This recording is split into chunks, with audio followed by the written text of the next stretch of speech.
Welcome back to G-Man-P, the Great TV. If you tuned in, hit a like, share, subscribe. If not, we ain't doing no tripping. What we talking about today is some more corrupt. Today is about more corrupt government officials. This ain't the police today, but it's like a government official, a corrupt Ohio government official. We're gonna get into it. Ex-GOP Ohio House Speaker sentenced to 20 years for role in $60 million bribe scheme. Cincinnati former Ohio House Speaker Larry Householder was sentenced Thursday to 20 years in prison for his role in the largest corruption scandal in state history and taken immediately into custody. A judge declaring that the court and the community's patience with Larry Householder has expired. The 64-year-old Republican tensed only slightly as U.S. District Judge Timothy Black meted out the punishment, the maximum under the law, and appeared somewhat disoriented as U.S. Marshals placed him in handcuffs. He glanced back briefly at his wife, Tondra, who exited the courtroom with his Perry County Ducks Unlimited ball cap folded in her hands. Ahead of his sentencing, Householder stood before Black to make a personal appeal for leniency, saying it was not himself that a harsh prison sentence would hurt most, but his spouse of 40 years and his son, his grandsons, and his friends. I wasn't power hungry. I went home, he said of his departure from the Ohio House between speakerships. Householder told the judge that he and his wife had given every ounce of energy we have to make life better for others. In a blistering rebuke, Black threw back at Householder evidence counter to the family man image he may have presented. He quoted Householder's own statements presented at trial, saying, "If you're going to fuck with me, I'm going to fuck with you. Your kids, we can come fuck with him later and fuck him till he's dead."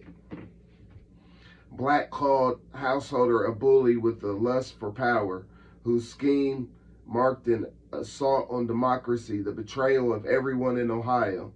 That included the Ohioans who donated to campaign for and voted for Householder, the judge said.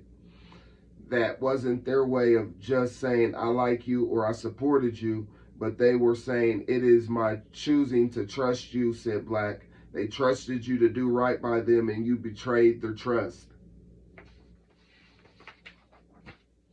Householder and lobbyist Matt Borges, the former chair of the Ohio Republican Party, were both convicted in March of a single racketeering charge each.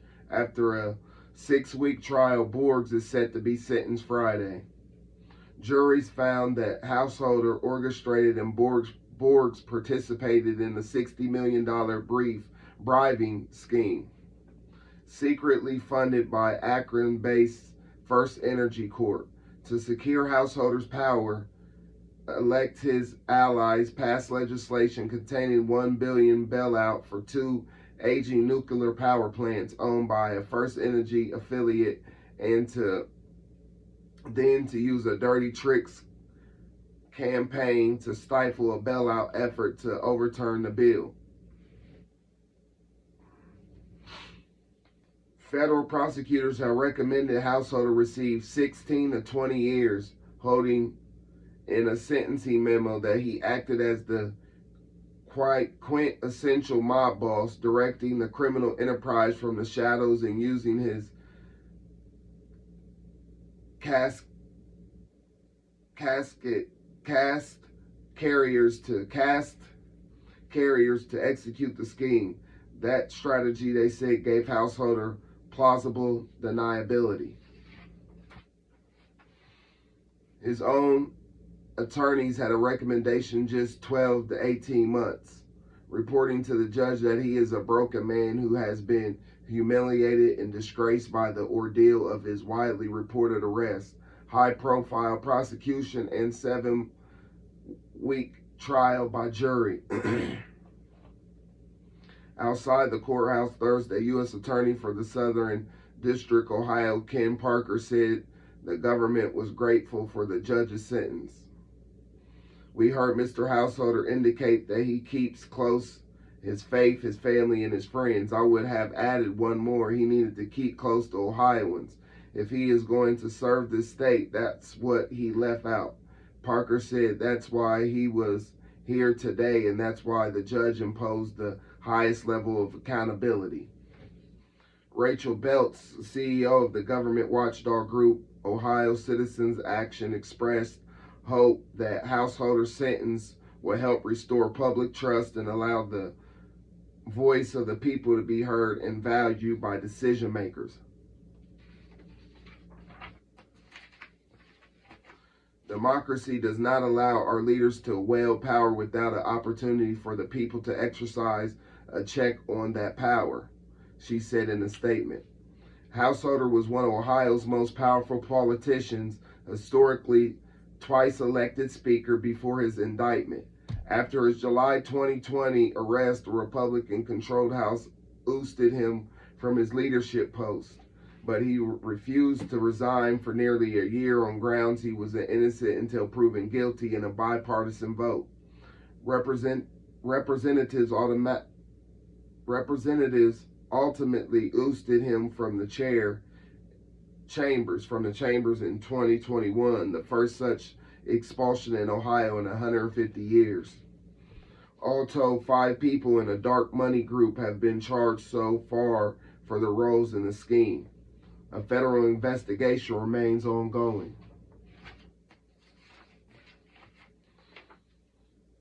During the trial, the prosecution called 2 of the people arrested, Juan Sepsidis and Jeff Longstreth, who both pleaded guilty and are cooperating to testify about political contributions they said were not ordinary, but rather bribes intended to secure passage of the bailout legislation. Generations Now, the 501c nonprofit through which much of the money flowed also had pleaded guilty to racketeering. Cespedes and Longstreth face up to 6 months in prison each under their plea deals. Neither has been sentenced. The last person arrested, the late State House super lobbyist Neil Clark, was heard on tape in the courtroom. Clark had pleaded not guilty before dying by suicide March 2021. All the alleged members of the conspiracy benefited personally from the scheme, using sums that an FBI agent describes colloquially as bag of cash from First Energy. Householder spent around $500,000 of First Energy's money to settle a business lawsuit, pay attorney, deal with expenses at his Florida home, and paid off credit card debt. Another $97,000 was used to pay staff and expenses for his 2018 re-election campaign. So this is just another clear-cut case how it's a lot of people, not everyone, but it'd be a lot of people getting in power, and they think just because they got power, they're above the law and they can't get caught for the things they're doing in the dark. You know what I'm saying? One thing you got to remember, everything in the dark always comes to the light. So everybody that was tuning in to G-Man P, the great TV, I appreciate it. To the ones that ain't, we ain't doing no tripping. Peace.